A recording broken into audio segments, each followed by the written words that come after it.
Okay, we're live. So, welcome everyone to episode number 82 of the Scriptural Mormonism podcast. I'm your host, Robert Bolin.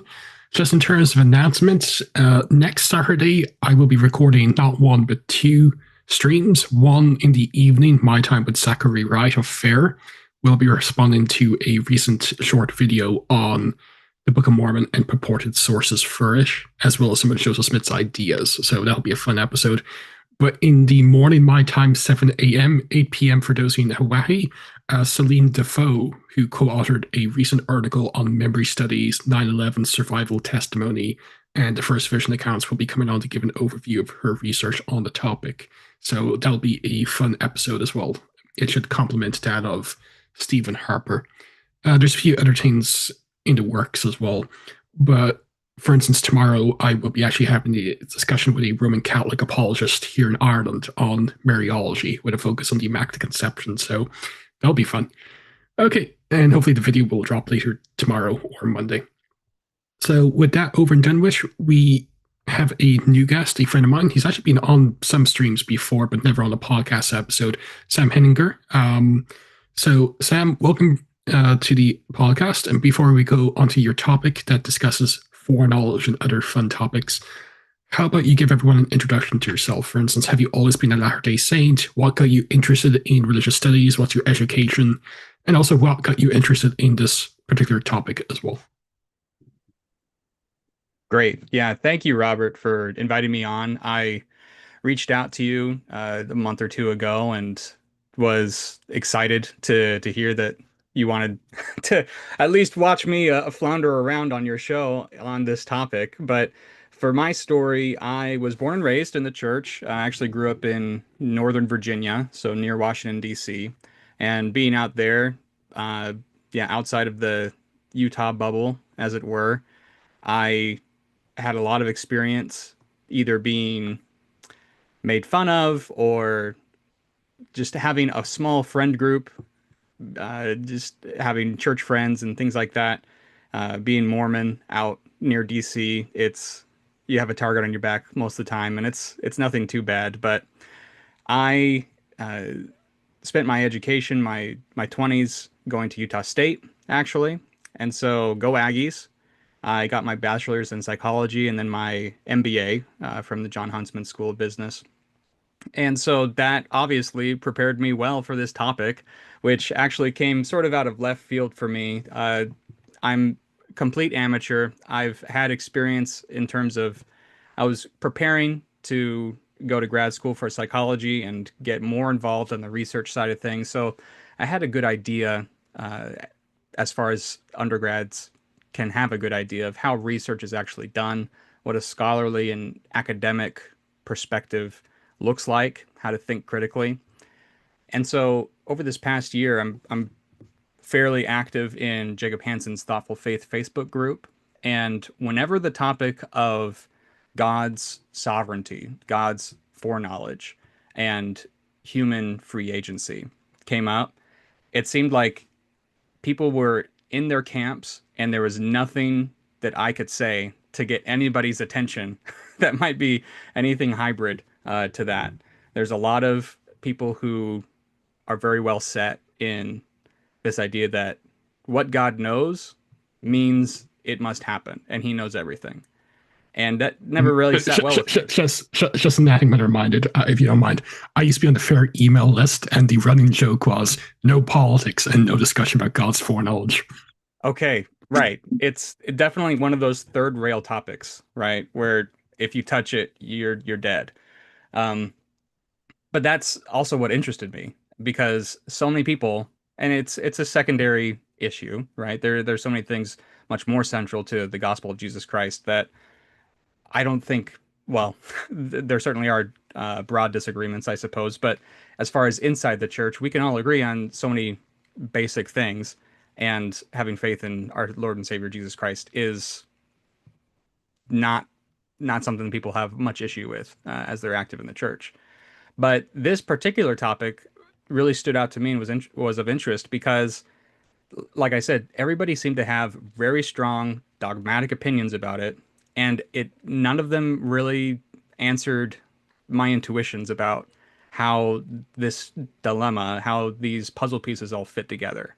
So over the past year, I've really been trying to engage with actual scholarly work, the history of the Christian history of the development of how do we reconcile everybody since the beginning. Everybody wants to say God is all powerful and humans are morally responsible. The issue is it depends on how you conceptualize God, what his nature is, and how you conceptualize man's relation to God. And so what I noticed is how so many members of the church actually import in a lot of classical ideas of God and man that actually don't jive with restoration theology. So I've spent some time going through trying to get down all the way to the studs in terms of what we know and what's been revealed, and build up a model that attacks and tries to solve this centuries old issue, but from a restored gospel perspective. So it's interesting how quickly things can not unravel, but you just have to pause and think a bit harder as soon as we distance ourselves and realize that, oh, we aren't talking about God in the same way. So we need to rethink how all of these arguments and all these propositions fit together. So the result of that so far has been what I'm terming the covenant possibility model, because I think often it gets lost that it's about relationship with God, and in that we can talk about philosophy, we can go deep into the mechanics of why theology is the way it is.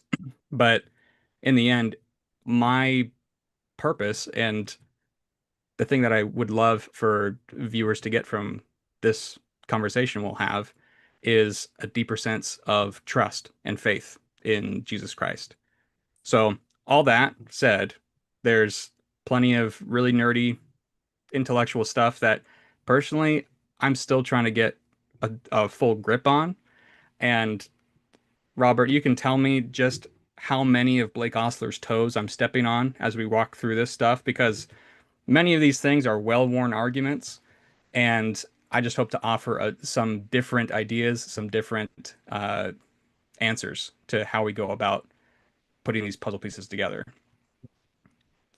Cool. Well, I believe you have some slides, so I'll let Yes. you share your screen and we can take it from there. Okay. So here we go. The covenant possibility model. So we're going to explore divine foreknowledge, agency, and accountability, moral responsibility. We I have way too many slides, basically. So we'll go through as much as we can and focus on the things that matter most as that's revealed to us. But I just want to give you a sense here of all the varied things that we'll touch on, because as I kept researching about God's foreknowledge in scripture, in philosophy, what that means, the more I found that, oh, everything touches everything else. And so we can have a very broad conversation as well as a very deep one, depending on uh, what problems are speaking to us best. So if there's anybody that's listening to this live, yeah, please interact, like the stream, and share it, because everybody has opinions and we want to hear yours, of course, even though I'm sure many of them will be quite strong. Okay, so for me, I just want to tee this up with why divine foreknowledge presents any problem at all. The idea that God knows everything. That seems simple enough. And if you don't think too hard about it, there's really nothing more to say. God knows everything, and we have free agency. We can choose what we want, and God knows. God knows. Unfortunately, the issue is we define things in very different ways. So we'll go through a bit of how we define God, how that differs, of course, from uh, the classical tradition. But one thing that I think is quite central to how we talk about this is the way people talk about the future and what it is. So we're going to touch on the philosophy of time as well. And like I've been saying, we'll go through this many times and anchor us back into what these key LDS distinctive beliefs are. But as soon as you say God the Father is embodied, everything has to halt. Everything has to pause, and you have to reassess how you think about the way you do theology and how you answer this question. So the question is, does God's foreknowledge fix our choices, or are we genuinely free? It seems straightforward enough for most people, pretty intuitive. We want to say God's foreknowledge, either it does or it doesn't, but we are free. And if we're not free, that's still okay. People come down on different sides of that. But Robert, let me ask you as we're going through this. I know you have your opinion, and I want to unravel and give you a chance to state your case for where you stand on this. But speaking generally, how do you see Latter-day Saints answering this kind of question?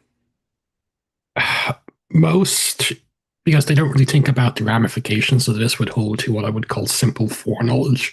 Like God simply has knowledge of the future, but that's not determinative or causative of either his future actions and or the actions of us as well. So I would just say, like, say the next person on the pew would have a simple foreknowledge view. Right.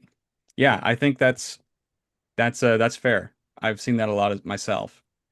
And if somebody thinks just maybe a little harder about that or it came up in a different tradition, they might have a stronger view of what we would call determinism.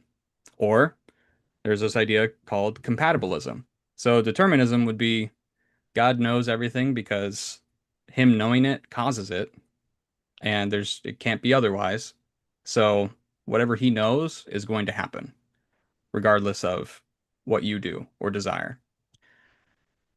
Compatibilism is there are many different ways to go about it, but it's trying to say God does know everything, but you're still free to choose. You are still morally responsible.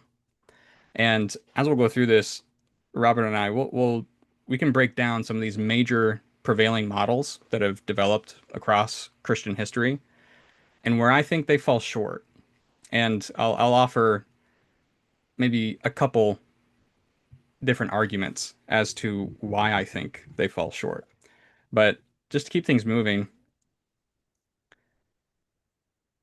we believe that we are free to choose. So let me read for you 2nd Nephi 2:27. Wherefore men are free according to the flesh, and all things are given them which are expedient unto man.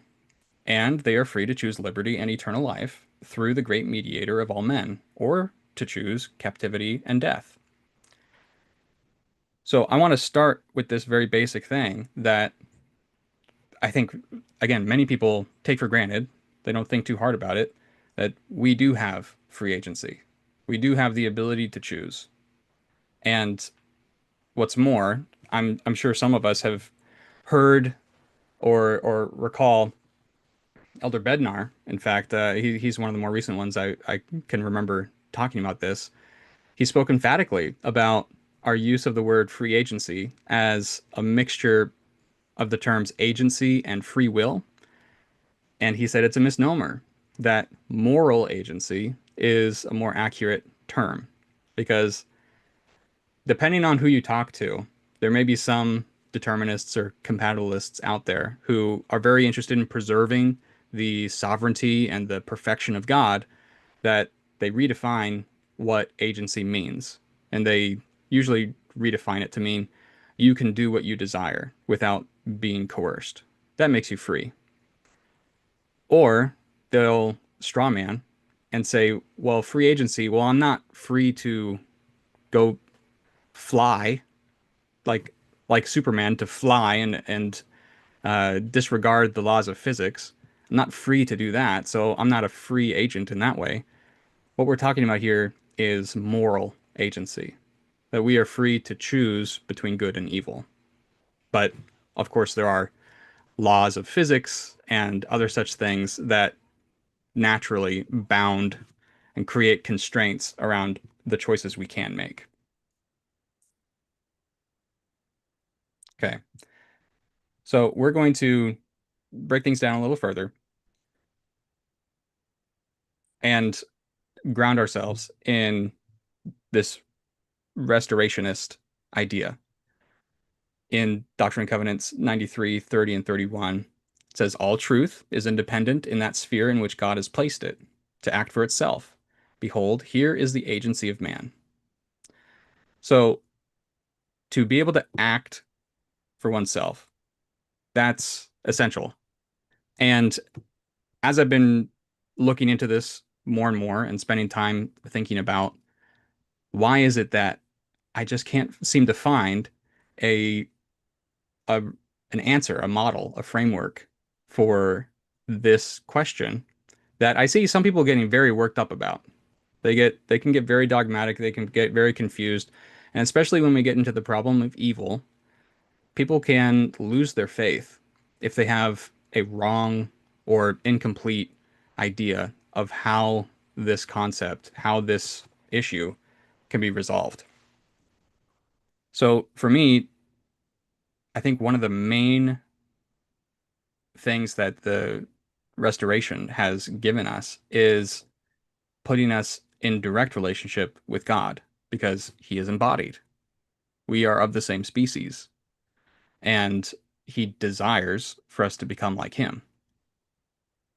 We understand that we are eternal intelligences. We are co-eternal with God. We reject creation ex nihilo. So, if you like, you can conceptualize of reality at the very basic level as you are intelligence. You've always been. And something that makes you who you are as an intelligence is your ability to choose. So that agency is a fundamental aspect of reality.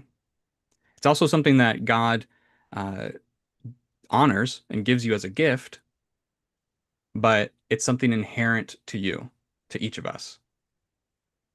And so, and we'll go through this. There's so many things between us and some of these other topics, but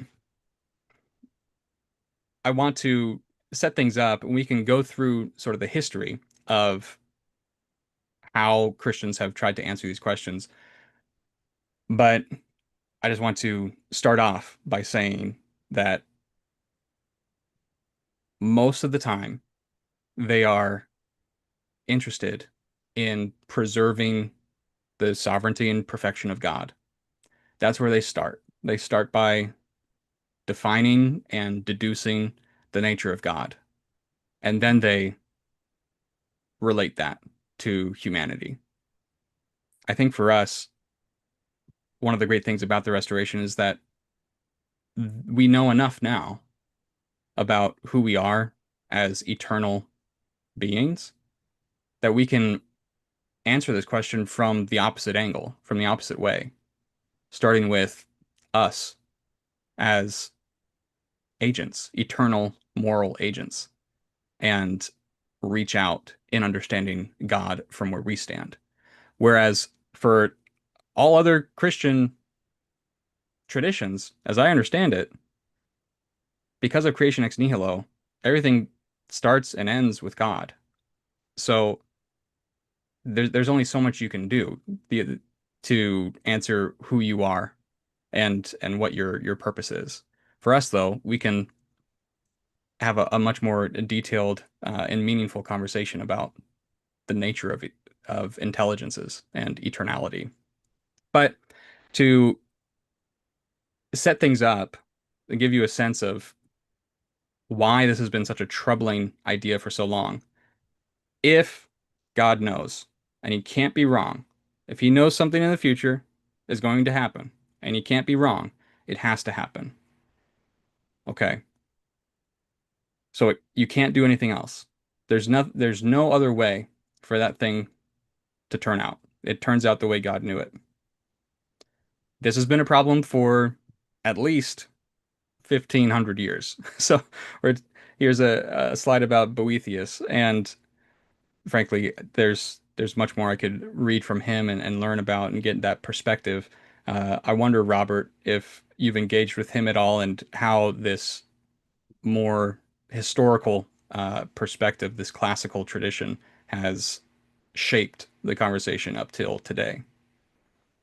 Well, Boethius and some of his other views did influence, like Thomas Aquinas, who himself was influenced by the absolute divine simplicity of the Fourth Lateran Council and other sources as well, like Peter Lambert, because Fourth Lateran went with the Lambertian definition of ADS, or absolute divine simplicity. So it has ramifications even today. I mean, like on the Thomistic conception of predestination, human free will, and reprobation, and other models as well, including, like, say, the Reformed schools are taught as well. Right. And we'll get into that shortly. So I'm going to start off this conversation in giving you an understanding of what the covenant possibility model is, but then contrasting it with what's already out there. Because I think it's important to understand where the conversation has been, so that that for me, I'm in the position where I'm constantly looking over my shoulder, trying to make sure that I haven't just reinvented the wheel in my thoughts. And maybe I have, and I want anybody who feels that I have to point that out so I can learn more and find ways to contribute to the conversation rather than just rehash things that have already been talked about and decisions made about, on it. So here's the simple issue is if God already knows, it suggests that choices might be fixed, and that challenges the concept of free will. If choices are fixed, it raises doubts about how individuals can be morally responsible. Now, we can go into this with these classical models of God's foreknowledge and human moral responsibility. The the thing that I found is how they will say, whether it's a Thomist, someone who follows after Thomas Aquinas, mostly. I don't know just how diverse Catholic thought is on that. I assume it's not monolithic, but still fairly Thomistic in its assumptions. What would you say Yeah, there? Thomism is like an accepted or the accepted school in Latin thought. Right. Like you have Leo the 13th saying, like, Thomism is the school of thought and philosophy Catholics should hold to. Now it's kind of been downplayed since the Second Vatican Council, but you do have like popes just affirming Thomism, and the Summa Theologia and other works of Aquinas as the means of interpreting God and the world and philosophy. That's why, like, say, so many of the Latin, right, anyway, seminaries were basically Thomistic in their thought. And many Mm, would say, like, the Vatican's, and if you're like familiar with, say, traditional Catholicism, whether SSPX or even crazier, they would be hardcore when it comes to, say, Thomism, and traditional Thomism is the way, as opposed to, like, say, the Novo Theologia and other theologies that have become more in vogue in the last 50 plus years. gotcha. Right. So, and we'll get into this shortly, but the key argument that I found that so many apologists and theologians saw as, oh, this is how we circle the square. This is how we solve the problem in the the Thomistic system, or even a more reformed Calvinist system, that God can foreknow what's going to happen. He can know everything. He knows what you're going to do, but him knowing it doesn't mean he's forcing you to do it. And so that's where your free will is, and that's why you're morally responsible. That to me actually is the more I thought about it, the more disturbing it became because I don't think it answers one question, but it raises another. And I think there's a way that we can answer both in a way that honors what's already revealed in the gospel and what, at least for me, and I submit to everyone here, is morally satisfying.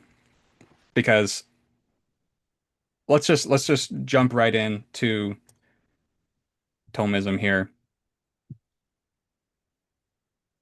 Like you had mentioned, Robert, Thomism emphasizes divine simplicity, meaning God is not made of parts. And guess what? Our bodies are made of parts. So God does not have a body. God is a spirit. He is immutable. He does not change. He's impassible. He has no passions. Now, just as a point of clarity, when people say without body parts and passions, they say, oh, God lacks all emotion. As I understand it, when they say passions, they're more meaning like uncontrolled, unbridled, more natural man, uh, erratic expressions of emotion. So maybe Robert, you can help me clear that up because I think that term in particular has been misunderstood in common usage. I actually think that's the correct interpretation because God is unmoved, so he doesn't actually have whenever like say emotion is predicated upon him. It's not like say our conception of it. It's more like analogical. He doesn't actually have anger because that means it could be suited. So there's a change in God and so forth. So whenever like say any passion is used of him, it's usually relegated as being an anthropomorphism in scripture, or it's analogical. God in some way has anger, but it's not our understanding of anger. This is like divine condescension, or as Calvin would say, God speaking in baby language to convey his nature to us. So when it says passions and stuff like that, he doesn't have any emotion as we Mm, would understand it. Um, so yeah, that's the if you believe in divine simplicity and the more radical version of it, the Lombardian definition, absolute divine simplicity. Yeah, you have to argue like that because if not, you have to say that there's change in God, and that's mm, anathema. right. And so this is what we're starting with. So if we start here with this is what makes God perfect, and we know God is perfect, but these are the qualities, these are the attributes of what a perfect being would be in order to be perfect, then that absolutely colors the paths of logic we can go down and the ones we cannot past that definition of God. So, of course, we've already mentioned here are some tensions. Uh, we don't believe that God is simple. We believe he's embodied. We believe he does mourn with those who mourn and has actually felt not just in the person or the human nature of Christ, but in the I have my son through the window. Hey, buddy. Okay.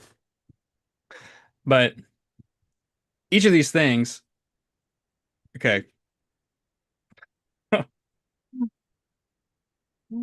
Oh my goodness. Okay, Robert, one second.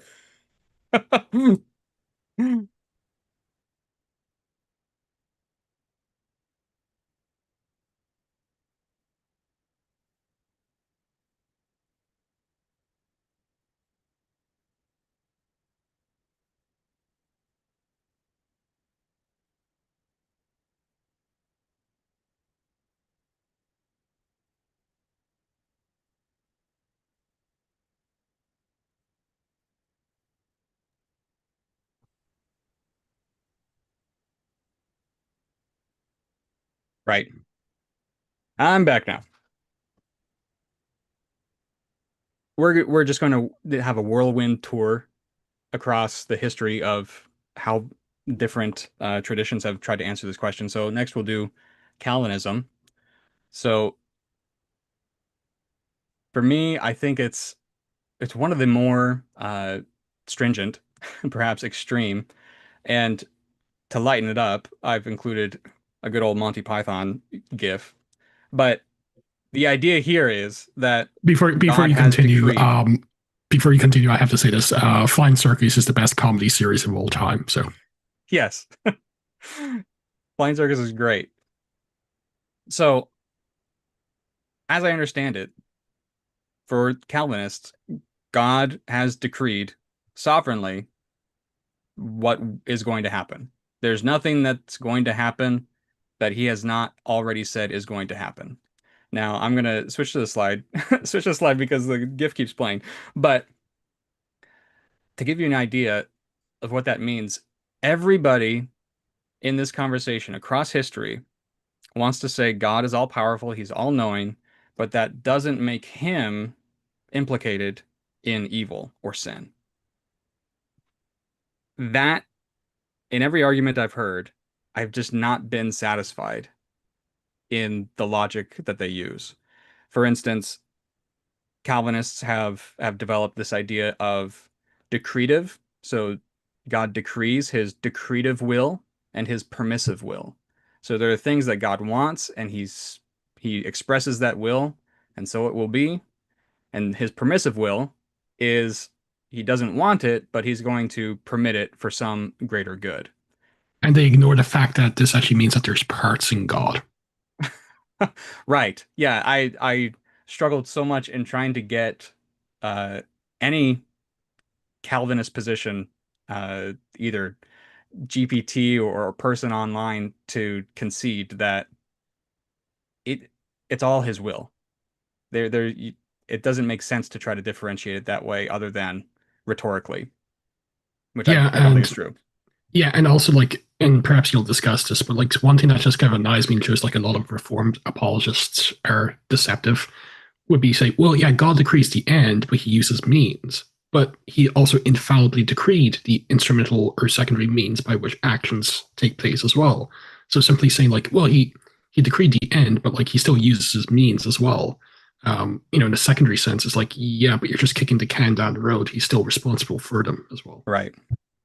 And that's so and this is one of the big issues and all of these models they struggle with it and everyone tries to answer it. And let me be fair. Some people don't really think about this at all.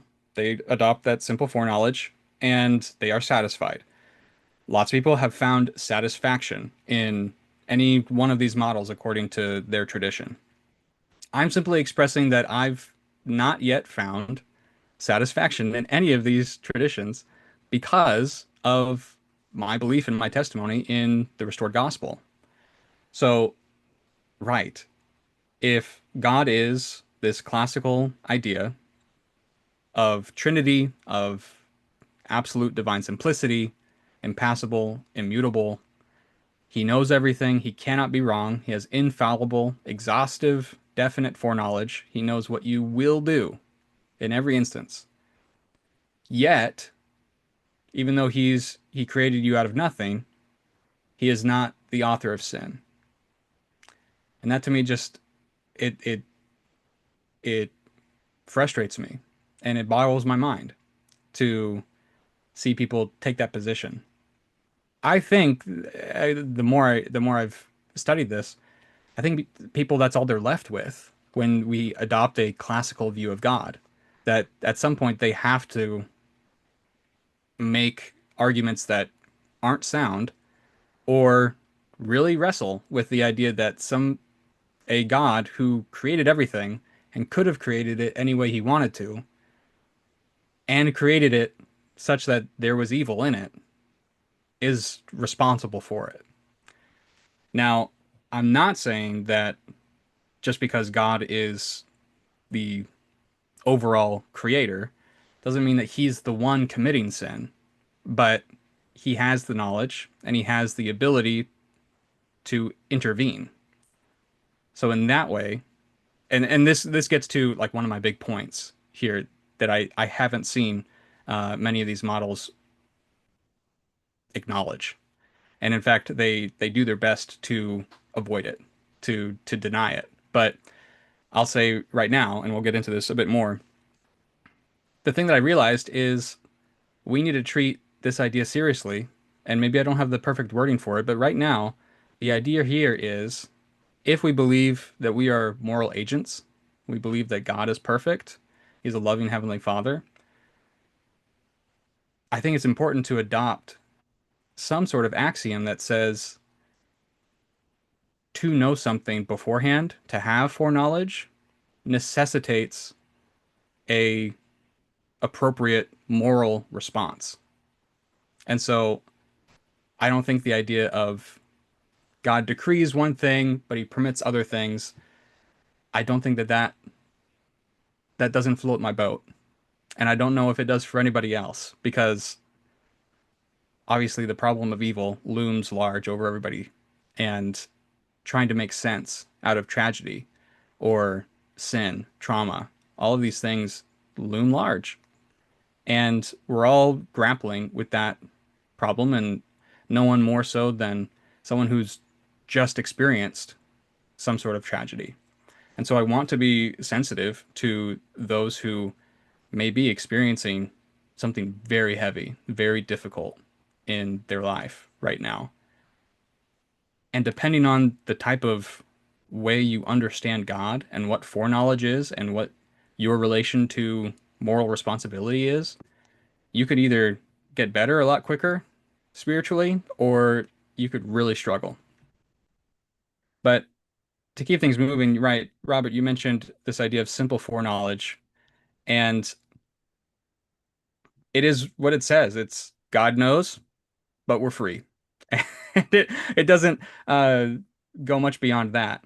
I want to do my best to present each of these ideas, each of these frameworks uh, appropriately and strongly. And so, Robert, if you need, please fill in some gaps or try to help me steelman these positions as we go along, because there are many very intelligent people that have developed these ideas. And like I said, some are more popular and more satisfying than others to a lot of people. But our idea here is to just set the stage in what people tend to believe and how the covenant possibility model will contrast against that. So, Robert, if you could try to steelman simple foreknowledge as a valid model. Well, the Bible presents God as having all knowledge of the past, present, future. Probably, if you believe he's completely outside of time, he just sees. But that scene of a future event is not determinative. It's just him having knowledge, albeit like not the script, not knowledge he intakes, but just like part of his eternal now. As part of like the fact he would create and so forth. So, at least from a biblical perspective, you could, if you had like some assumptions about like what some of the terms mean in Romans and elsewhere, he knows the end from the beginning, which would also include like how he will interact with the world. So, and there's some texts where, like in Acts 13, for instance, where the crucifixion was part of God's plans from the beginning, but various human free will actions were taken into calculation for it, and yet everyone was still responsible.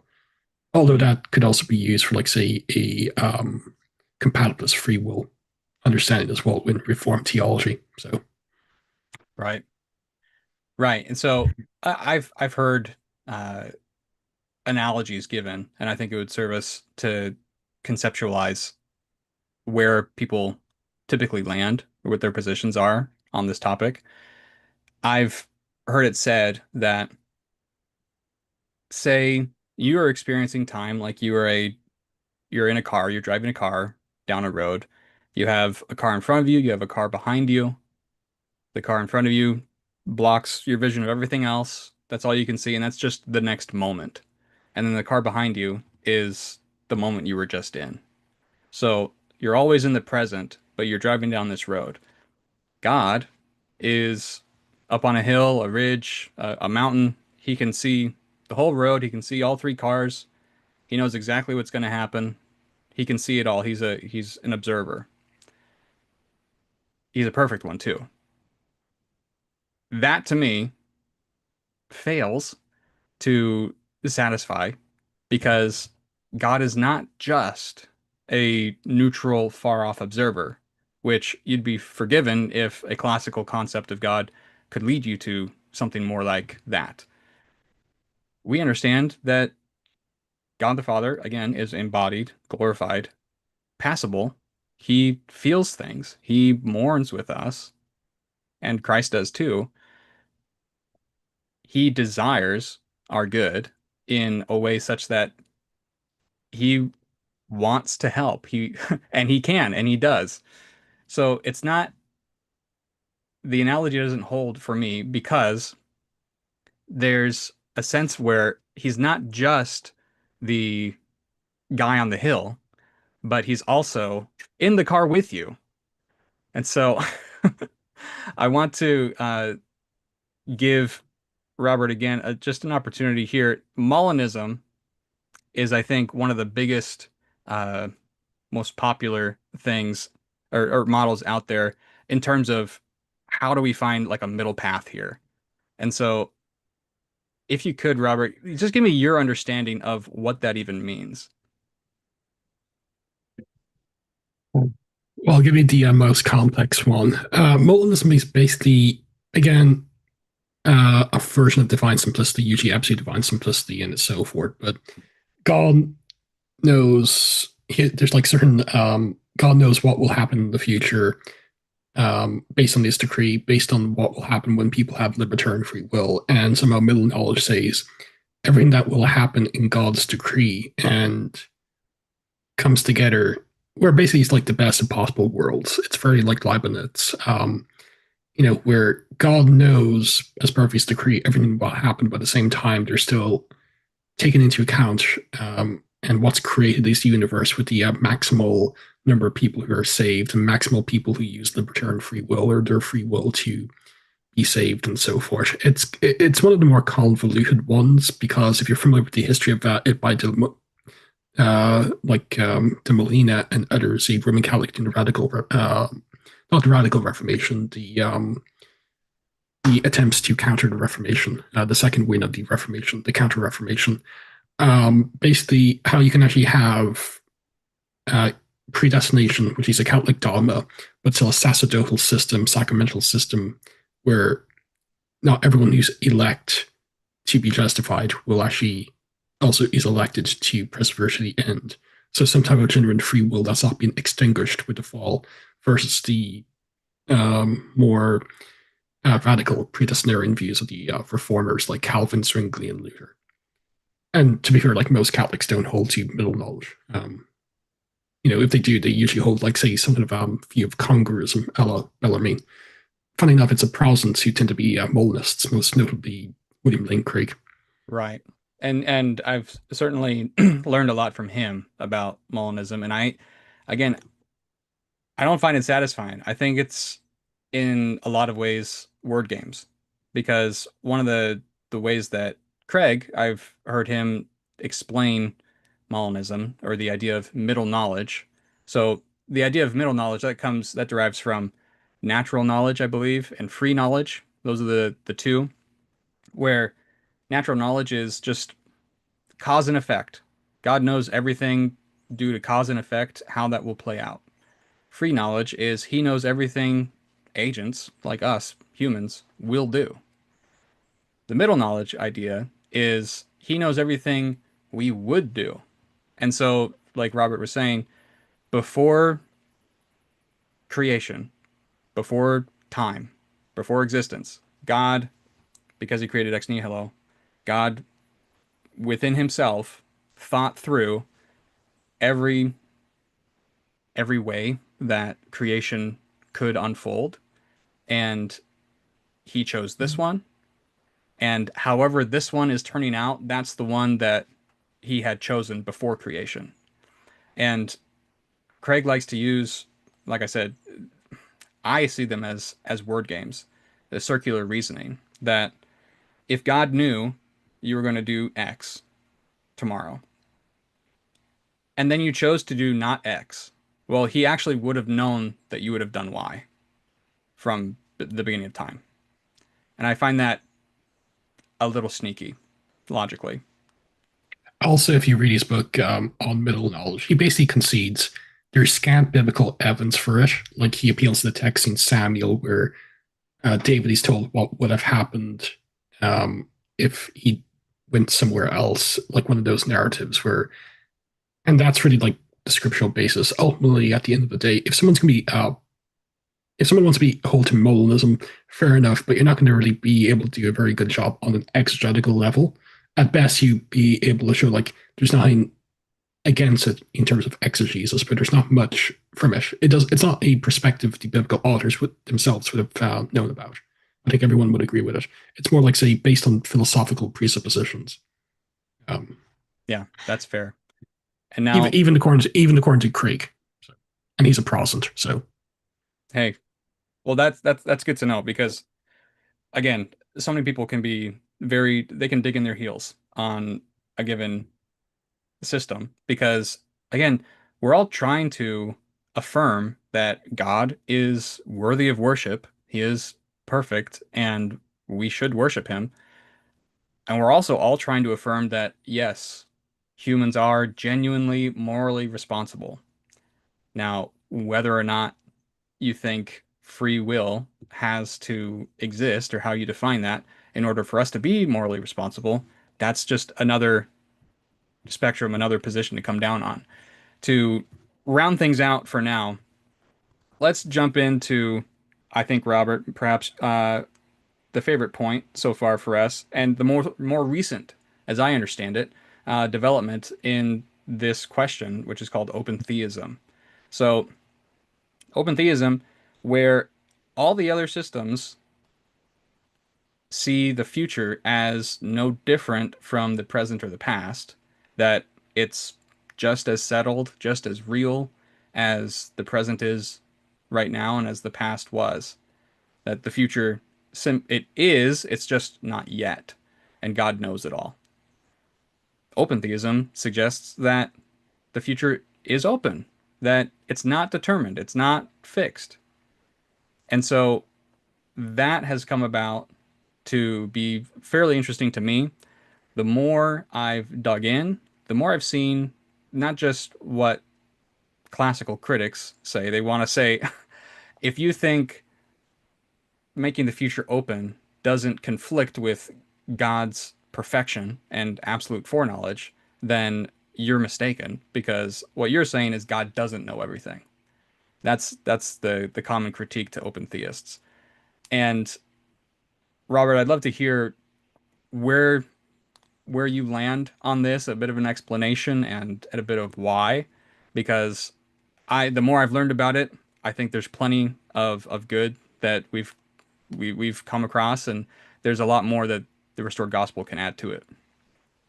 okay. So why I hold to a form of open theism? I believe if you believe God is embodied, you have to believe he exists in some type of temporal reality. He can't be completely outside of time. Um, you know, not just for the incarnation of Christ, but like even the person of God the Father, especially if you believe, as Latter day Saints do, spirit is matter, it's not immaterial. So there has to be, like, say, a moment by moment basis in which God exists and interacts, even if he's interaction and experience of time is different than our time. You see, I like using the term super time. I know some people like using that term as well. Mm. Also, you know, if you look at, say, even uniquely Latter day Saint scriptures, there's examples of God changing his mind based on then future actions of people. Like in section 40, one individual is promised blessings, but in the very next section, section 41, Koval is said have apostatized from that, although his heart was right before God at that moment in time, which kind of makes no sense in light of, say, God being completely outside of time, which is like the traditional Latter-day Saint view. There's a number of other things as well, like, say, the Latter-day Saints emphasis that we do have genuine free will, free agency, or however you want to term it. We do have, like, say, genuine free God's knowledge of our actions, regardless, like, say, your model of foreknowledge does not determine or decree what we will do. And there's biblical as well as uniquely Latter-day Saint scriptural evidence, as well as theology that kind of really jives well with certain aspects of open theism. Like many open theists, like late Charles Pinnock, believe that God, although he did not have like a physical body, was humanoid in his essential form. That's very Latter-day Saint. And the idea that God actually has emotion, even if it's purified emotion.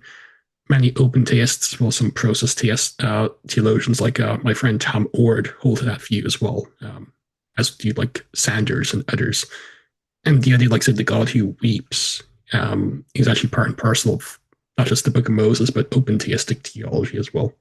It kind of makes God like not just completely holy utter, but someone who actually is like a generous loving parent. That's not merely analogical. Right. Now, I'm interested in your perspective because you are more familiar with some of these like, living thinkers. It was surprising to me to learn just how recent a movement or a paradigm, as it were, uh, open theism and relatedly process theology has been just in the last 100 years, or maybe even the last 30 in particular for open theism. And I find it so interesting. Like you were saying, there are some parallels. There are some touch points between restored, the restored gospel and open theism. And I find it very interesting and peculiar that over the course of centuries, millennia of Christian theology and philosophy, that we're just now seeming to touch fingertips in terms of how we think about God and foreknowledge and all that.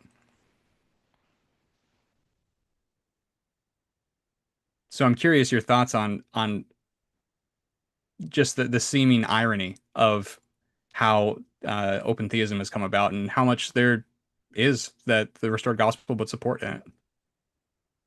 Yeah, I mean, like loads of open theists actually have very good relations now with Latter-day Saints. Although he's more of a process theologian, like Tom Ord, he's done presentations with Bob Millet on the nature of God and other issues as well. And funny enough, like open theism kind of developed. You do have like say the idea like conditioned foreknowledge amongst like say some of the radical Reformation theologians, and I say you actually do have a bit earlier, even before then. But in terms of say a movement like in the 80s onwards, it was independent of Latter-day Saint influence. But it does kind of jive very well with like certain aspects of Latter-day Saint theology, even if you don't accept open theism as a Latter-day Saint, like the nature of God, God's relationship to time, his relationship to us, and like universal salvation, universal atonement, and even many open theists believe in some type of posthumous salvation, as does Sanders. You know, Oh, so that's interesting. Right. Right. I mean, we're yeah. many tend to be like inclusivists. Okay. Yeah, I was gonna say inclusivist, universalist. That's sort of outside the scope of this conversation, but that is interesting. Yeah. So this gives us a sense of where the conversation has been so far, and I want to propose that none of them are fully satisfying for LDS theology, and we need to reassess and not merely adopt or adapt what is already there, although plenty of people have done really strong foundational work in developing the way we think about these things. But like I've been saying this whole time, if God the Father is embodied, then we really need to reassess how we even think about the issue. So I think of everything to focus on here, it's not so much about just solving or engaging with a brain teaser of a puzzle that you can find in theology. It's really about trying to find ways to grow closer to God, ways to have a deeper relationship, one where the way we think about God, what we understand about Him, and what we understand about ourselves and the nature of existence, that can help or hinder how we come unto Him.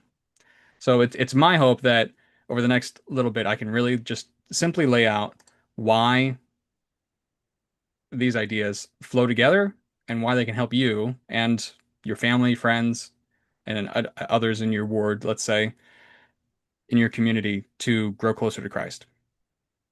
So, like I had mentioned near the beginning, we have a very strong view. Joseph Smith had a very strong view. The Book of Mormon is very strong in its opinion that we are free. We are free agents.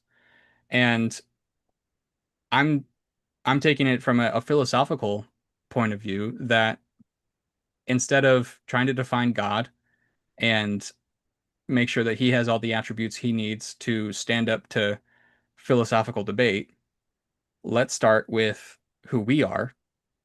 And we are co-eternal intelligences with moral agency. Agency is the basic reality. And if we start there, the next step is in how we relate to each other. So, in being able to relate to each other, that gives rise to law. Now, this is one of my, I think, more distinctive takes on things because for the most part, I think a lot of people and and Robert, I'm interested in your perspective on this, that most Latter-day Saints, if they think about it at all, they take a moral realist view that God exists and he's perfect, but he's perfect and he's God because there are some laws that he obeys. Because the moral reality is that there are laws that transcend everything, and one of the big criticisms anyone gets if they try to say that God is subject to certain laws, that means, well, we should just worship the laws because that's bigger and better than God. Yeah, that's rather common. Like the whole traditional Latter-day Saint view that there's certain laws that are co-eternal with God that God Himself abides by, if you will. So Right. And so for me, it's the way I've heard it talked about is that the laws are above God. And I haven't had an issue with that until I really started thinking about it. And if we start with these puzzle pieces that agency and being eternal intelligence as the very basic, and then agents relating to each other as the again the basic mode of interaction and reality, the location, how we talk about where law comes from, I see it as emergent between agents rather than simply above all of us. So to get started in turn or to move forward, one of my two main thoughts as far as what does it mean to be an agent? What does that even entail? It does touch on this older idea of, well, you have free will so long as you're not being coerced to do something. If you're coerced, if you're threatened with violence, then whatever you're being forced to do, we're not going to hold you morally responsible for that. But other than that, you are free to do according to your desires, and that makes you free. Well, I think it's much more basic, and I would say that the essence of being an agent, and you think about this, you can think about either kids or just any human interaction where we absolutely insist upon our ability to choose. And if there's any violation of that right to exercise our agency, then there is a sense of injustice. And I think so much of that human experience, whether it's uh, misguided or not, whether it's a wise sense of that injustice, it's it's a natural and I think eternal thing that being an agent means to have the right to exercise and to keep it, to hold it as inviolable. So we had mentioned Second Nephi 2:27 before, but just again to reaffirm, we are free to choose, and we need to acknowledge that I don't think many other systems at all, like they definitely don't start with that.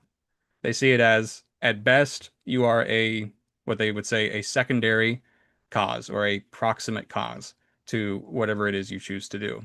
And Robert, maybe you could help explain a bit of how other thinkers conceive of human free will in that way.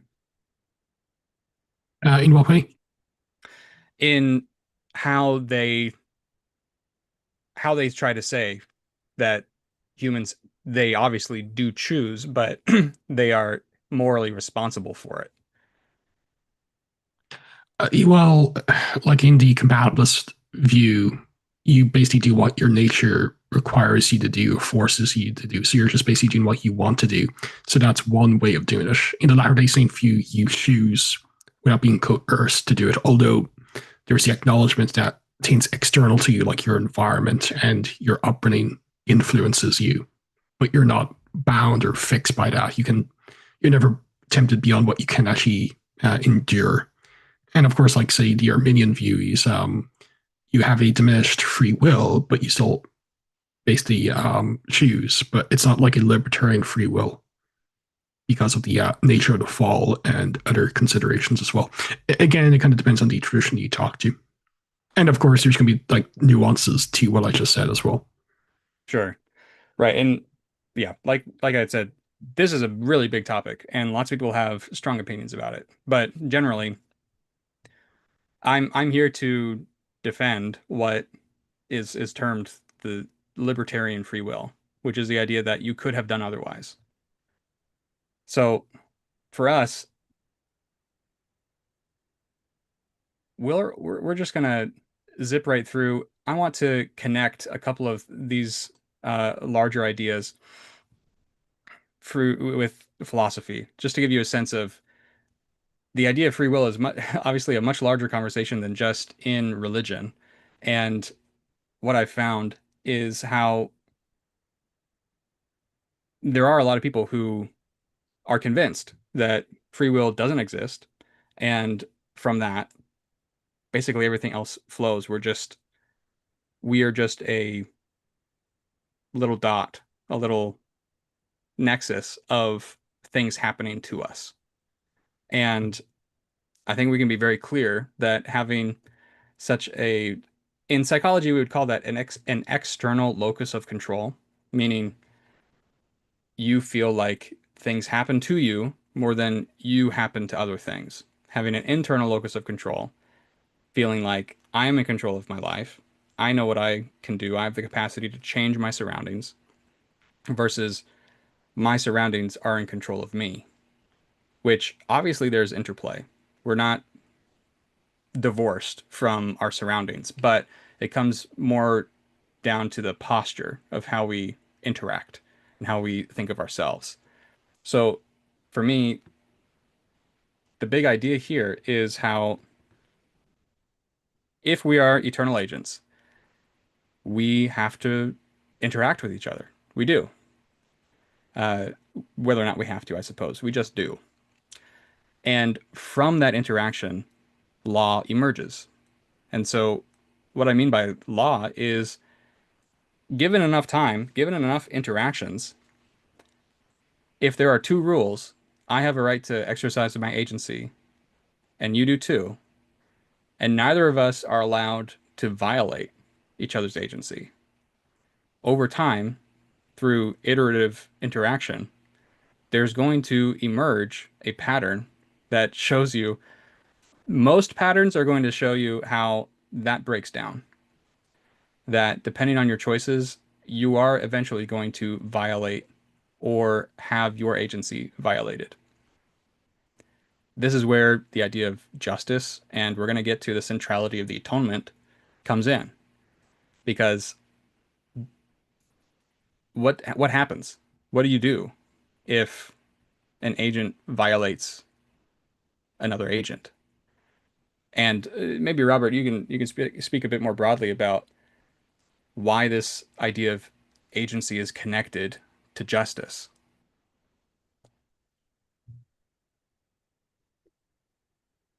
Again, it kind of depends on the school of thought. You know, we do know in the Book of Mormon, there has to be justice as well as satisfaction, and that's how it's brought about. But it has to be brought about because of love, sacrifice, and genuine relationship, which requires free will, at least in the Latter-day Saint framework.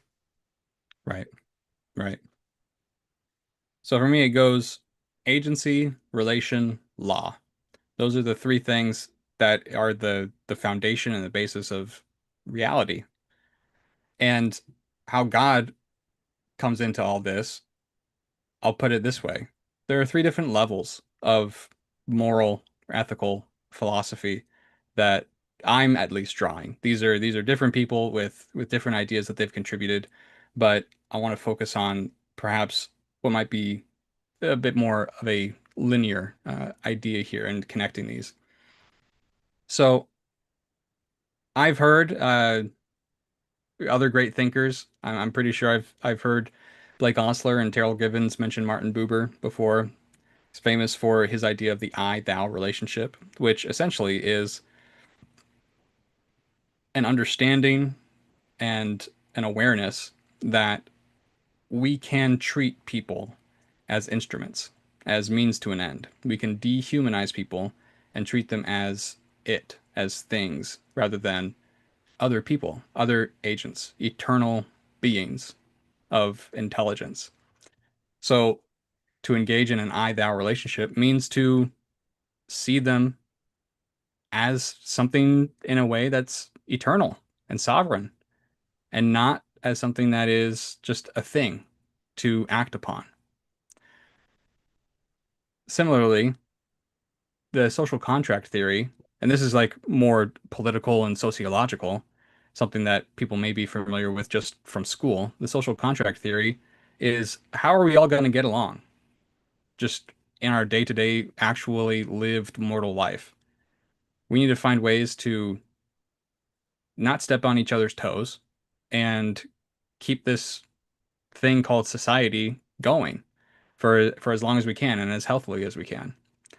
What I want to focus on here, and I found very impactful as I discovered him, Emmanuel Levinas is a 20th century philosopher, and he came up with this idea that piggybacked off a lot of these other thinkers.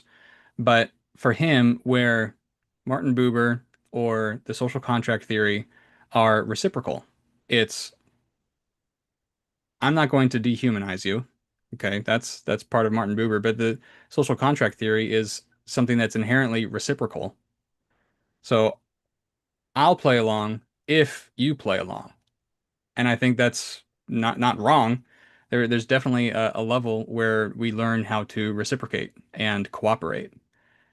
Levinas was saying, and I see this as a more fundamental spiritual idea here, is that there's an ethical demand to when you see the face of another person, before social contract theory, before any philosophy or strategy on how to engage, how to interact, what is inherent in the experience of being a moral agent is this capacity to recognize someone as someone in need, no matter what that might be. And you have a moral responsibility before any sort of philosophy comes into play on how you go about doing that. So, with that in mind, I want to articulate that's what I believe God embodies. We are all moral agents. God is himself a moral agent, and he answers the needs of the other before all other philosophy and theology comes into play. So that to me is really what helps ground. We have scripture grounding us in we are co-eternal with God as moral agents, intelligences. But why God is God is because he relates to us in a perfect way. He relates to each of us perfectly. So as we go through, we had just spoken about the idea of justice and how that comes into play with agency. The idea here is that there needs to be a mediator. And I'm arriving at this not trying to find a way to put Jesus into it, but starting with these very simple building blocks of what is reality. Again, most Christians start out with what is God, because God existed. He is self-existent, right? He is what was before anything else was. But if we accept, as we believe is true, that there were other things co-eternal with God, but in different states of organization and glory, then this has always been the issue of how do we make things right when someone's agency is violated. So that to me is where relational law comes into play, and we can spend some time talking about just the importance of the atonement and what that means.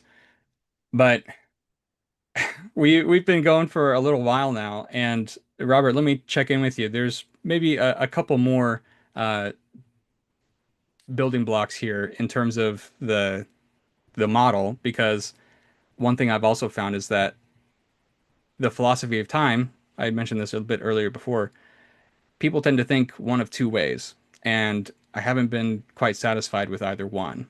So, in fact, Robert, if you could, why don't you explain to us a bit of what the prevailing ideas are around what the future even is?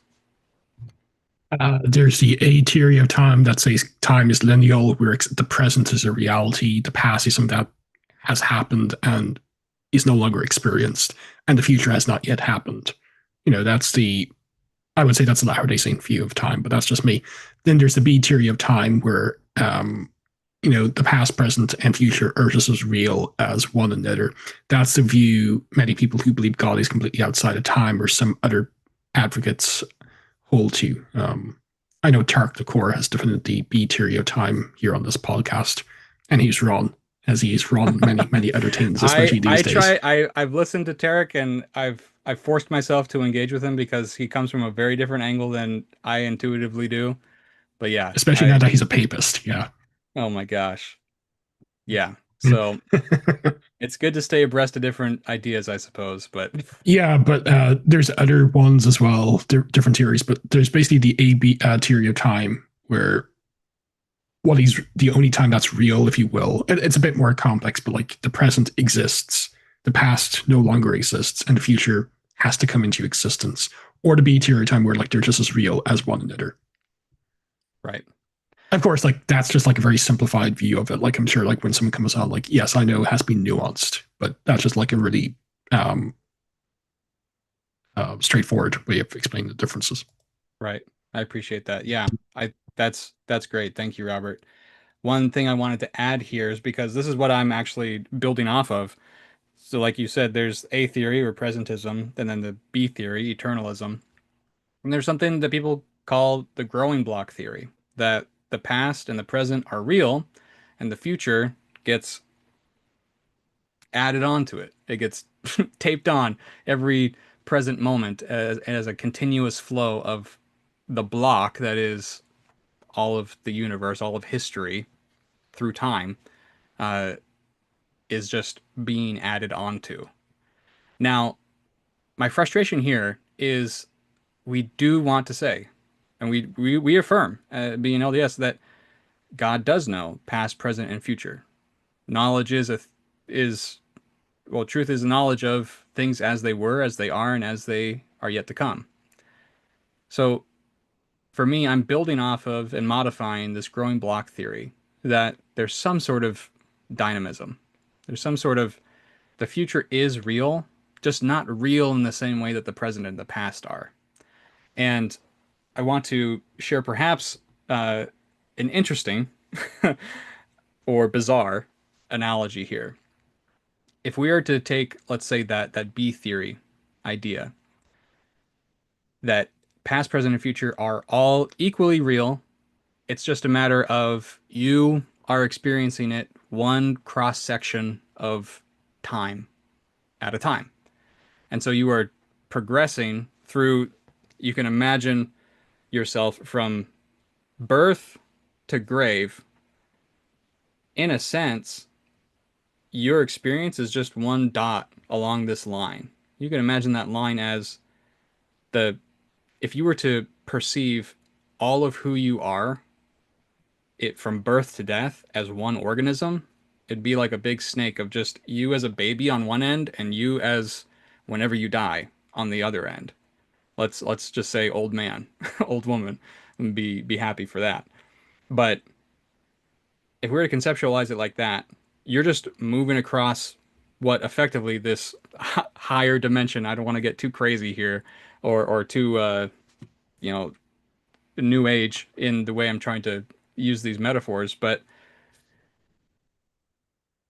if you think of it that way, it's very easy to think, okay, well, if it's all the same, if it's all just already drawn out, then that leads me back towards there's something about God knows everything that means whatever it is I do, I can be compatibilist about it. I can say I was free within the bounds of my own desires, but ultimately God already knew there was only one way this could have turned out. And that presents problems because if the way it turns out is abuse and tragedy and terror and sin that goes unrepented for, there are plenty of systems out there. I think perhaps the majority uh, don't have any solution, any remedy for what goes on after death. If your life ends with just a bunch of tragedy and sin, then and that's the only way it could have turned out, then it sort of seems like God just made you exist such that you could experience all those terrible things and then go to hell, which to me doesn't seem very satisfying at all. And I think a lot of people are turned off by some of these other traditions for that very reason. But what I want to share here is a different metaphor of an amoeba.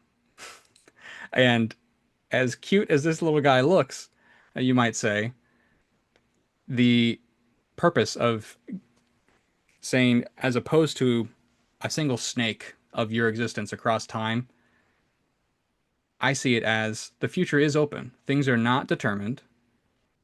God doesn't know just the single way that the future will be because the future isn't just one thing. It's a set of possibilities. It's a lot of different things that could turn out within a bounded set of ways.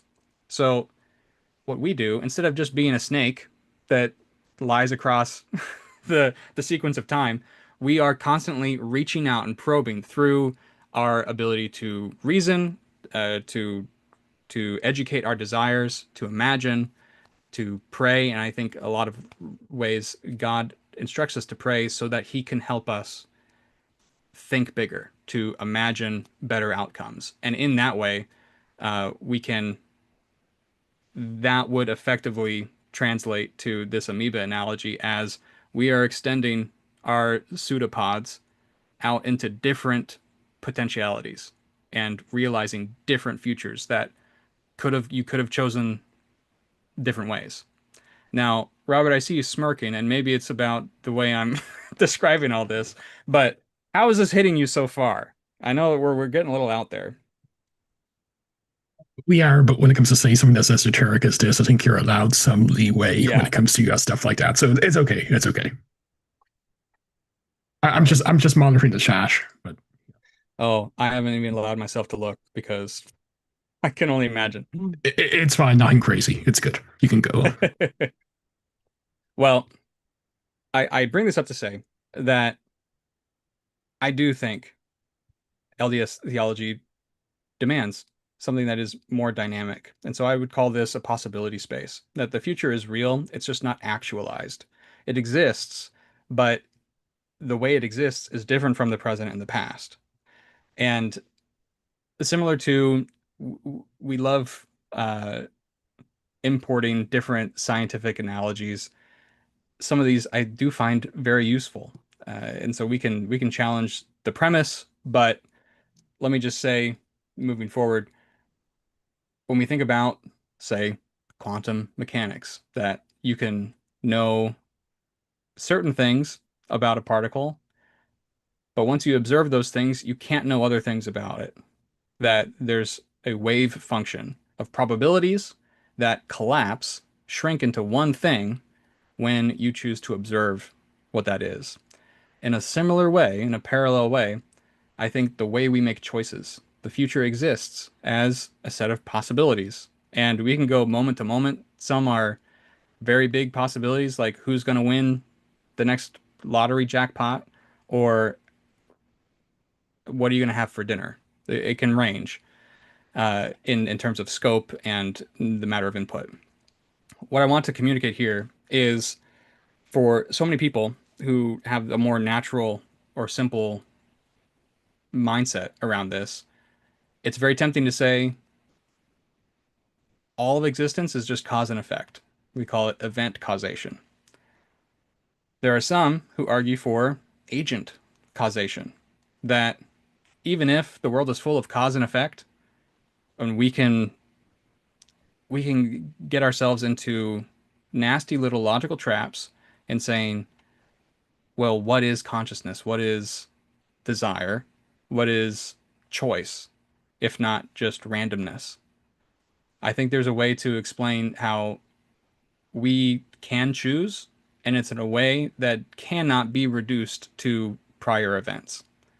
So reality exists with a ton of just regular natural law, cause and effect. And in that way, God knows a lot because it's just cause and effect. His knowledge is vast. When it comes to agent causation, I think it's very fair to say that God knows us so well that, like a good parent, he can predict what we will choose.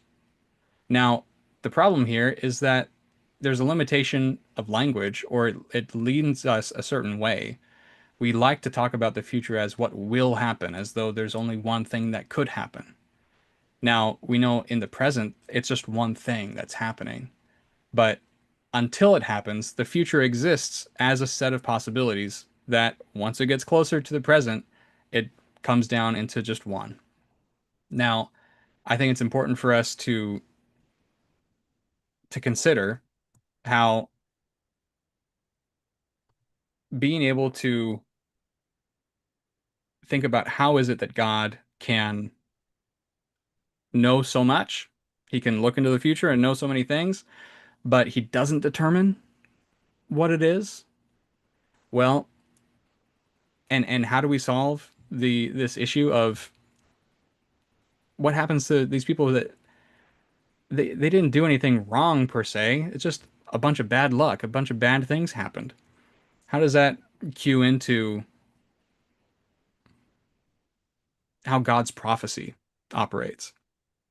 So I think it's important, and some models are better at explaining this than others, but there certainly are some ways in which God talks where it's certain. He speaks with certainty. There are other ways where he speaks conditionally, that things are dependent on the way people respond to that prophecy. And so I like to make the differentiation between, I don't conceptualize God's prophecy as him just letting us peek behind the curtain of something that's already finished and settled.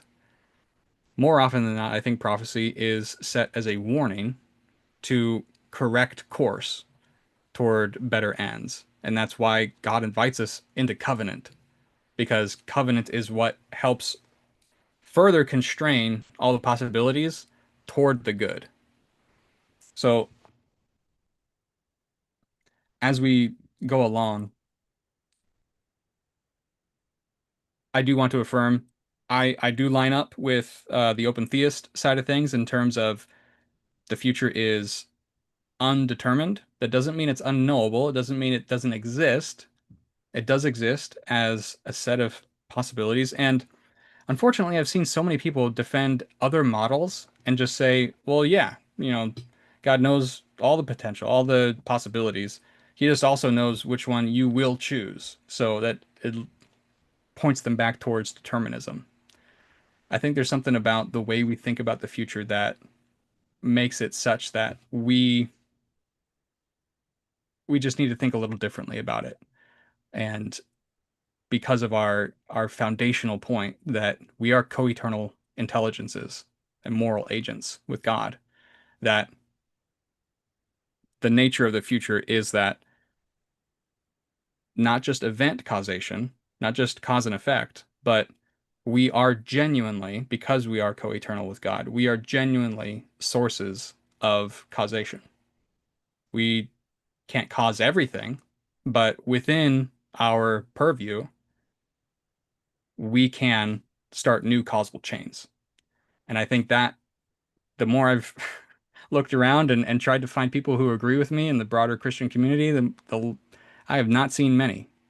But Robert, let me have your opinion on your where do you land as far as this idea of event causation and agent causation playing together? I think like for Latter-day Saints, there has to be a synergy, especially when it comes to say some. You kind of mentioned like say how God often in predictions and prophecy say so and so will definitely happen, but it doesn't happen because of the future free will actions of actors. And that's not just like in unique Latter-day Saint scripture. That's in the Bible as well. And I think like to make heads or tails of it, and also not to accuse God of engaging in divine deception, which is always a problem for a lot of theologies. It's both and they do affect one another. Just as like salvation is a synergistic relationship, so is the relationship between like prophecy and its fulfillment as well. Mm, right. So to round things out, let me go through here. I'll end us a bit around here, and I can sum things up because, like Inigo Montoya in The Princess Bride, it's too much. I'll sum up. And similarly, I suppose that this topic in general is similar to the cliffs of insanity that it was also in The Princess Bride. But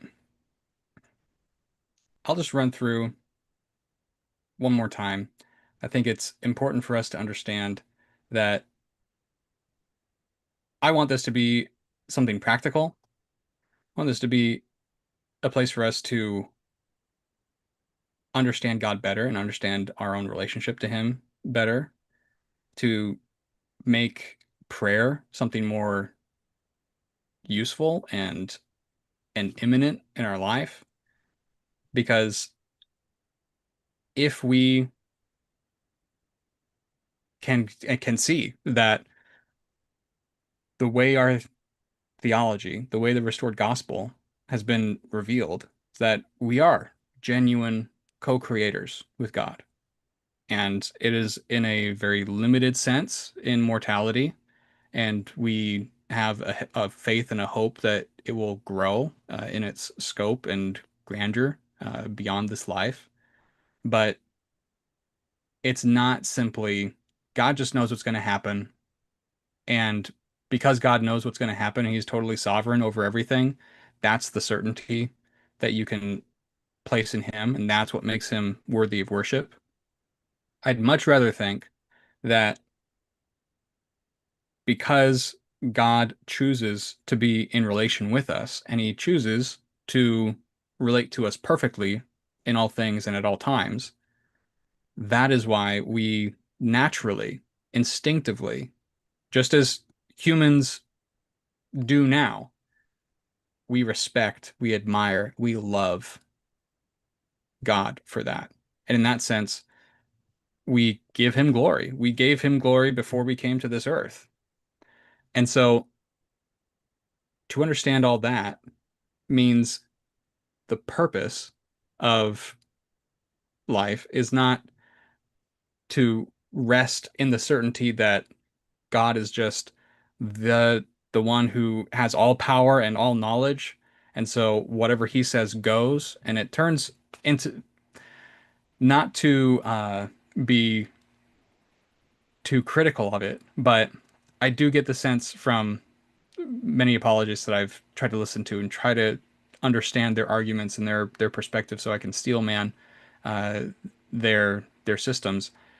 It really does seem to me like they make God, they make his arm flesh, and they make him into a brute tyrant where he's just the big guy, the big boss who whatever he says goes because he knows everything. And so there's nothing that can happen that he doesn't want to happen.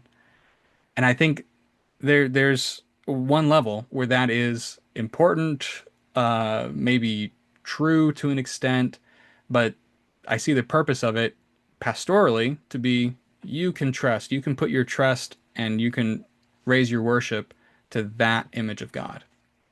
Whereas I'd much rather think we can put our faith and give our worship to God, not because he just knows everything and he's the smartest guy ever, but because he chooses to relate to us perfectly. And that no matter what path we take, he has chosen to adopt a redemptive posture. And that he doesn't determine it for us. So, genuinely, whichever path we choose, he will be right there waiting for us to either redeem from hurts, from trauma, and from sin, or to encourage and teach and give further light and knowledge. So, that to me, just to wrap things up, and Robert, I'd love it if there's clarifying questions we want to go over or any comments here, but I'll just run through this real quick. Agency is the ontological ground of being, not God. This is the pretty much the exact opposite of classical theism. So relation is the reality structured in agent behavior with each other. Law is what emerges from that relation, and it's what God perfectly embodies. It's not something that's enforced upon him so that he can be God. It's not something that it's not something that originates from him. I would say he is the perfect exemplar of it, of perfect relation, but I wouldn't say that he is the lawgiver and the law in the way that classical theists will sometimes talk about. The law is what happens between agents, and he knows that perfectly, and he exemplifies that perfectly. And that's why we instinctively honor and love and glorify him. The modified growing block theory, I gave a pretty tortured metaphor of if if the future works like eternalism, that it's all just one big now, which has been a strong historical view, then you're just basically a dead snake of a baby that's just been born to wherever you die, and you're just on one single point along that snake, and there's really nothing more to do about it. Your future's already settled. As opposed to there's a lot of dynamism. There's many things to be chosen across time. You have lots of opportunities, lots of possibilities, and you get to choose those genuinely because it's not determined beforehand. And whichever one you do choose, God will be right there. He will respond redemptively in that case. As far as prophecy goes, there are some things where God declares his will. He'll make something happen. He'll make sure it happens. And we've seen say in church history where there are these instances where it's clear that God has called Joseph or someone to a certain calling, but he's also preparing others to fill that calling if Joseph falls away. So God has plans within plans, as uh, it's said in Dune, but he has the ability to bring about his purposes without coercing, without strong arming. And he can do that in perfect relation with agents. But it's not guaranteed. We still have our choice.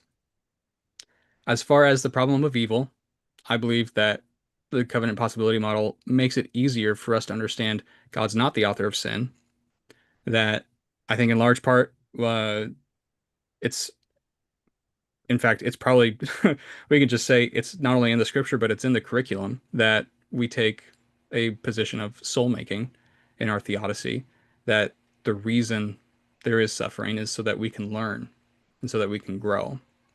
I would just point out, and I think many would agree, it's not a point of contention necessarily, but just a point of differentiation that when we talk about suffering and soul making and growing through suffering, it's not to say, which some people do, it's not to say that God needed the world to have sin. That would make sin a necessary component of making us better. And that seems fairly contrary to to God's nature and how that all would work out. So sin is not necessary, but God can use that uh, to make things to bring about a greater good. It's just to say that suffering generally allows for choice. It allows for the opportunity to heal and be healed. And yeah, in the end, I think people in LDS members owe it to themselves to reconsider uh, a lot of these models, whether it's determinism, compatibilism, Calvinism, Molinism, and we can take bits and pieces, we can mull them over, we can think about all the ways that open theism or process theology agree with a lot of our instincts, but we can also consider what do we have to contribute and how do we at what point do we just need to make our own thing and move forward from there? So, to round things off, I just want to bear my testimony. I know the church is true. I know Joseph Smith was a prophet. He opened this last dispensation. He restored a great many truths, and there are a great many to be revealed. And I hope to just be part of the conversation.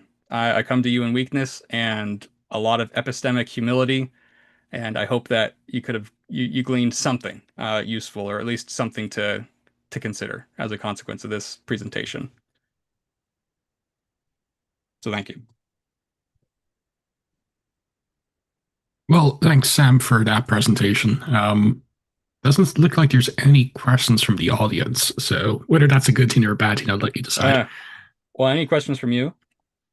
Oh, if what do you think like would be in your view?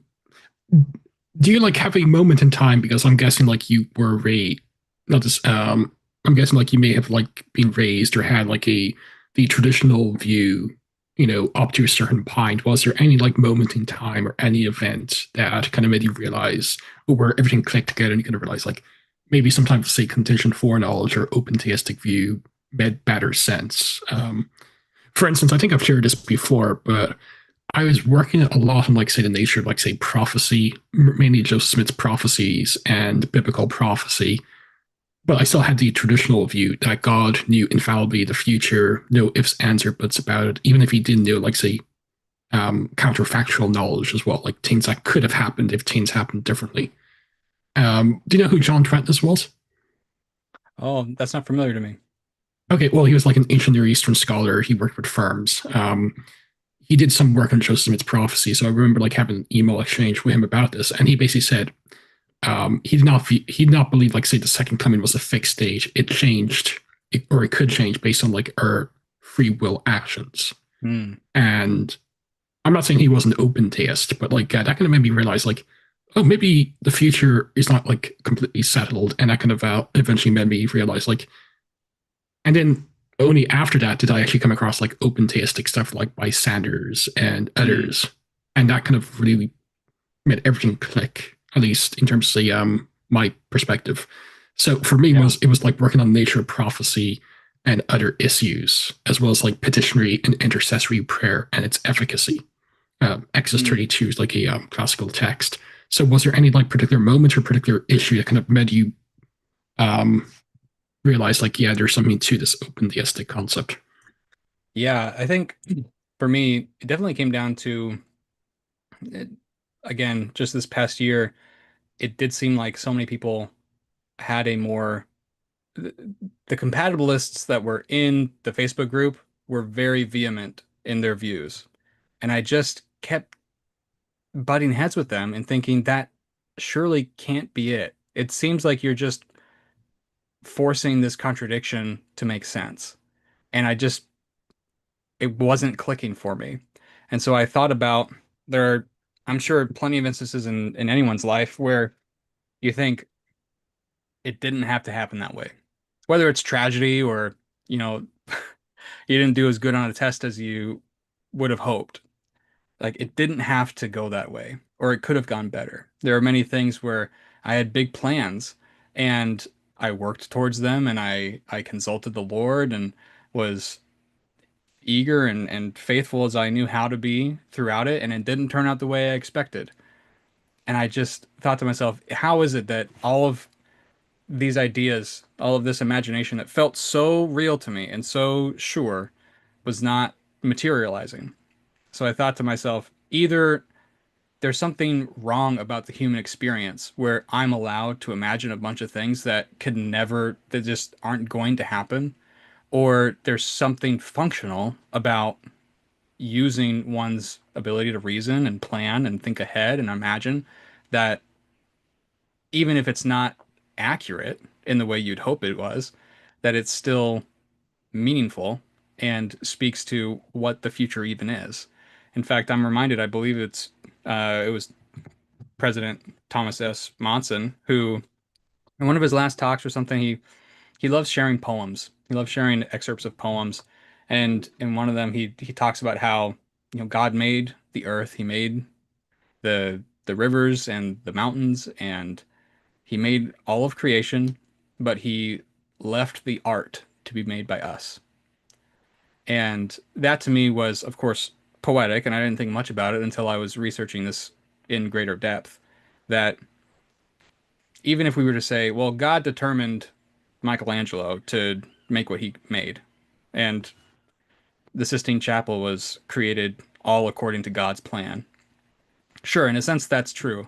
But in another sense, I do believe that we are co creators, and in our own limited way, that is true, and it means that the future is not 100% settled.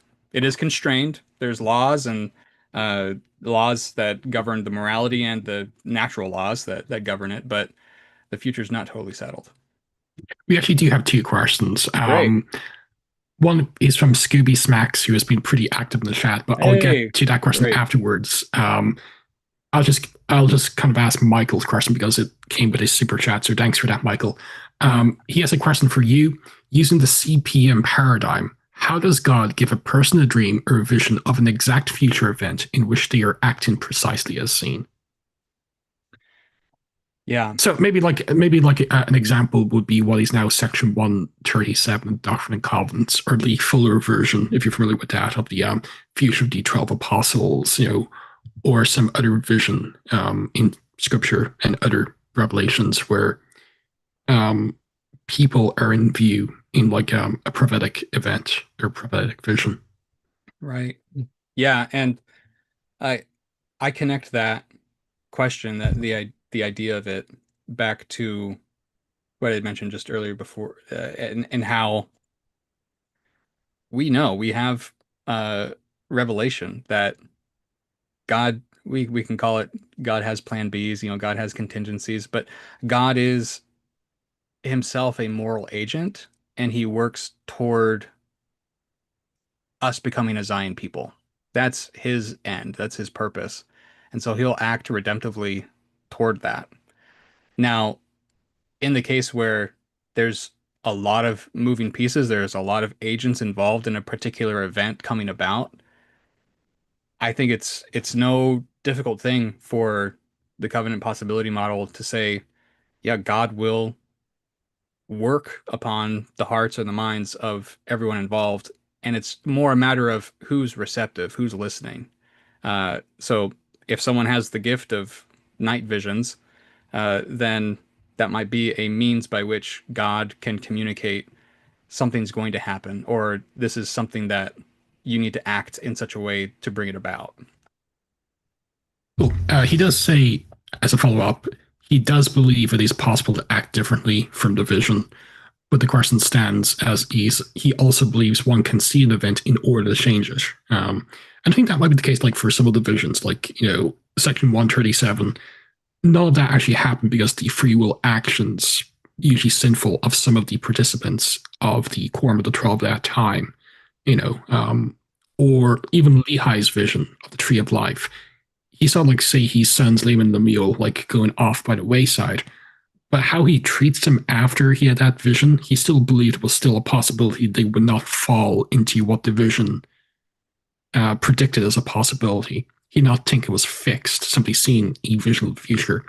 So, like, a vision of the future could be what will happen, but it's often given as, like, what will happen, as with any prophecy, what will happen if people use their free will for good as opposed to evil, Right. but that's my And take. yeah, and Elder Uchtdorf, he's famously given real analogy. He's given analogies about trajectory and how that can apply in the moral landscape. So I do think it's appropriate to say, yeah, God can warn us of having gone off course or heading in a trajectory that's, let's say, suboptimal, and then giving us warning to correct by free Cool. action. And this kind of relates to Scooby Smack's question, which, by the way, awesome username. How did God prepare for the 116 lost pages in the CPM? And Right. and to be fair, like the Book of Lehi slash 116 pages, that seems to be one of the better uniquely LDS answers, like say contingent foreknowledge and other issues. So it's one of the more difficult passages. That I think it's actually better than say Second Nephi 3 and the prophesied seer having the name of his father.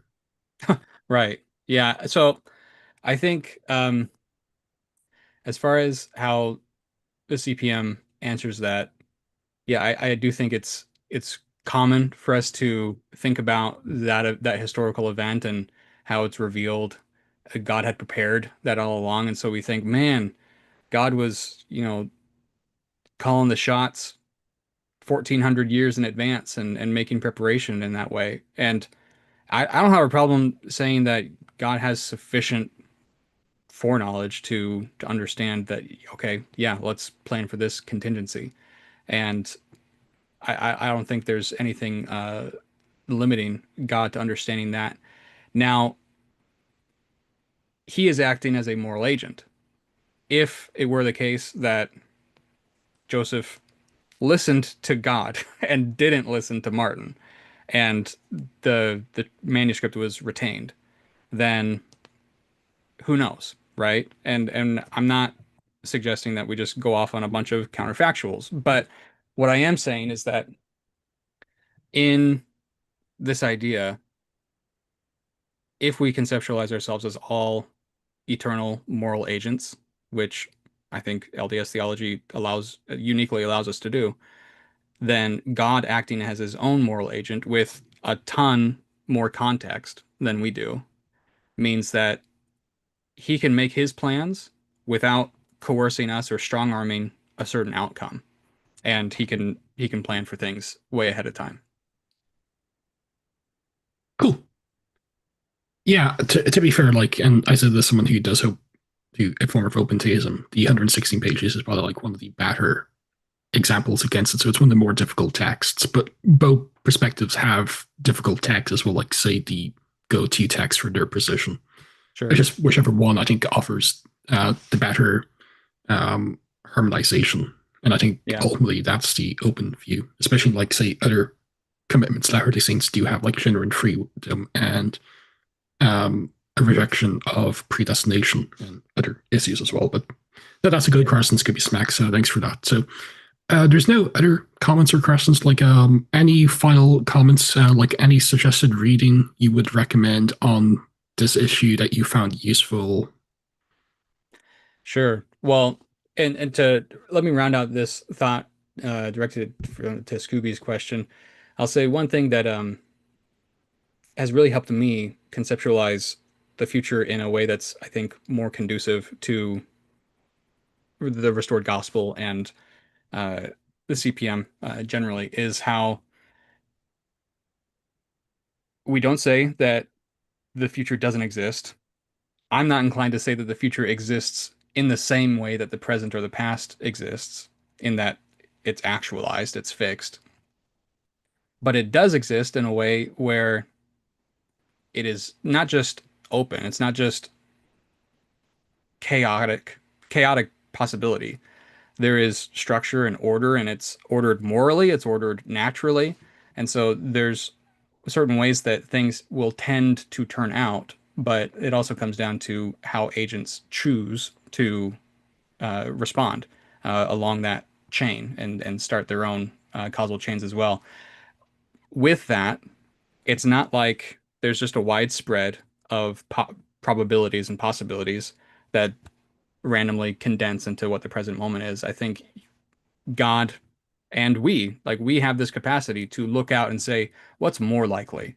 What are some things that we we can, with a good amount of certainty, say that's probably going to happen? I mean, we can think just scientifically. We're able to chart the paths of future solar eclipses, and that's just from natural observation that we can do that pretty well. So if we think about these bottlenecks of probability, I would maybe answer in a supportive or a different way to this idea of how is it that God uh, planned without determining for the 116 pages of the manuscript to be lost. I think at some point we could say, as humans, let's say Joseph, Martin, people around them, there would be a point at which they would be able to see, they would be able to sense this is going to happen. This is not turning out well. This is probably going to be the outcome. And they sense that bottleneck. They sense the possibilities closing in. God could just see that way far ahead because while the future is open, there are some things that could be known ahead of time. And as far as readings and things like that go, I'll I'll share with you. I squeezed every cent out of my ChatGPT subscription and the particular Scholar GBTs. So I'd recommend really if you have your own questions to ask and your own way of asking them, uh, go check out any sort of scholarly database that can give you papers on these things because it's incredible just how many people have given a lot of thought and progressed the conversation in ways that I know even after this presentation, there's just a mountain of work for me to familiarize myself with that would help any of us grow in our understanding here. So I just want to, in closing, also say I really welcome conversation, feedback, and different ideas. I'd love to develop this in a way that, let's say, it could get published somewhere as a paper or something else, because I think we owe it to ourselves. There have been so many people who have said, oh, well, Mormons, they've only been around for 200 years, so you'll forgive us if we don't have an Aquinas yet. I'm not saying that I'm gearing up to be one, but I am saying that there's nothing what's stopping us. Let's do some more theology, guys. Let's do some philosophy. And and it's ours for the taking, really. Let's develop our theology and also enjoy General Conference, listen to the brethren and sustain them and all that. But barring straight up apostasy, let's think about these things good and long and talk to each other about it. Cool. And where can one contact you if they have any follow-up questions or want to keep up Yeah, you can find me on sessions? Facebook and Instagram under my name. On YouTube, I'm LDS Confidence in Christ. Cool. Well, with that, thanks again, Sam, for coming on. It's been an interesting presentation.